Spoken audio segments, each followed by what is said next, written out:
ମୁଁ doctor Ramprasad Panda, principal Gopalpur college. ଆମର ଗତକାଲି କଲେଜ ଛାତ୍ରଛାତ୍ରୀମାନଙ୍କୁ ନେଇ ଏକ ତ୍ରିରଙ୍ଗା ରାଲି କରାଯାଇଥିଲା। ଏଥିରେ ପ୍ରାୟତଃ 1000 ପିଲା ଯୋଗ ଦେଇଥିଲେ। ଏହି ରାଲି ଆମର କଲେଜରୁ ବାହାରିଲା। ଆମର ଗୋପାଳପୁର ଥାନାର ସମ୍ମୁଖରେ ପିଲାମାନେ ସାଂସ୍କୃତିକ କାର୍ଯ୍ୟକ୍ରମ ପରିବେଷଣ କଲେ।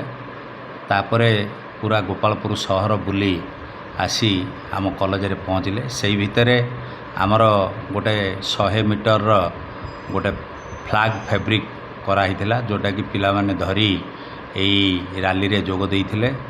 ଆମେ ସଂସ୍କୃତି ବିଭାଗ ତରଫରୁ 200 ଫ୍ଲାଗ୍ ପାଇଥିଲୁ। ସେଇ 200 ଫ୍ଲାଗ୍ ଆମର 200 ପିଲା ହାତରେ ଧରି ତ୍ରିରଙ୍ଗା ରାଲିରେ ବିଭିନ୍ନ ପ୍ରକାର ବ୍ୟବସ୍ଥା କରାଯାଇଥିଲା।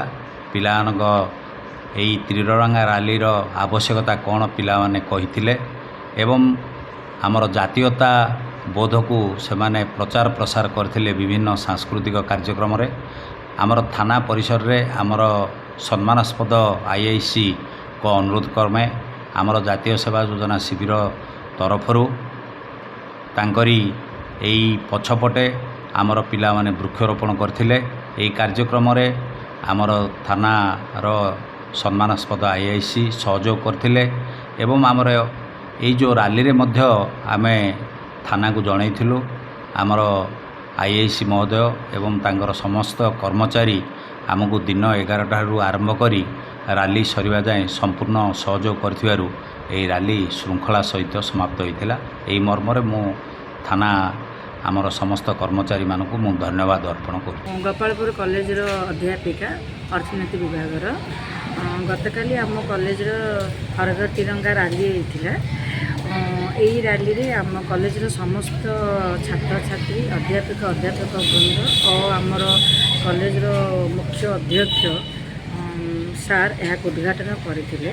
ଆକ୍ଚୁଆଲି ଆମେ ଯେଉଁ ରାଲିଟା କରିଥିଲୁ, ଆର ମହତ୍ଵ ଥିଲା ନା ଆମର ଜାତୀୟ ପତାକାର ଯେଉଁ ଉଦ୍ଦେଶ୍ୟଟାକୁ ସମସ୍ତଙ୍କ ଛାତ୍ରଛାତ୍ରୀଙ୍କ ମନରେ ଜାଗୃତ ସୃଷ୍ଟି କରିବା ଓ ଜାତୀୟ ପତାକାର ମହତ୍ଵ ବିଷୟରେ ବୁଝି ଆମେ ସମସ୍ତଙ୍କୁ ଦେଶପ୍ରତି ଭକ୍ତିଭାବର ଉଦ୍ଦେଶ୍ୟଟାକୁ ବଢ଼ାଇବା।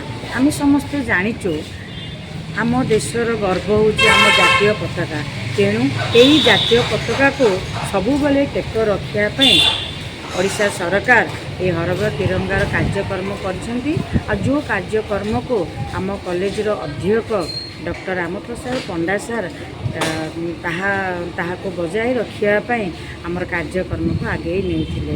ଆଉ ଏଥିରେ ଆମର 1000ଟି ଛାତ୍ରଛାତ୍ରୀମାନେ ଏଇ ଯେଉଁ ରାଲିରେ ଅଂଶୀଦାର ହୋଇଥିଲେ ଓ ଏହା ସହିତ ଆମର NSSର ଭଲ୍ୟୁଣ୍ଟିୟର ଛାତ୍ରଛାତ୍ରୀମାନେ ଗୋପାଳପୁରର ପୋଲିସ ଷ୍ଟେସନରେ ଗଛ ମଧ୍ୟ ବୃକ୍ଷରୋପଣ ମଧ୍ୟ କରିଛି।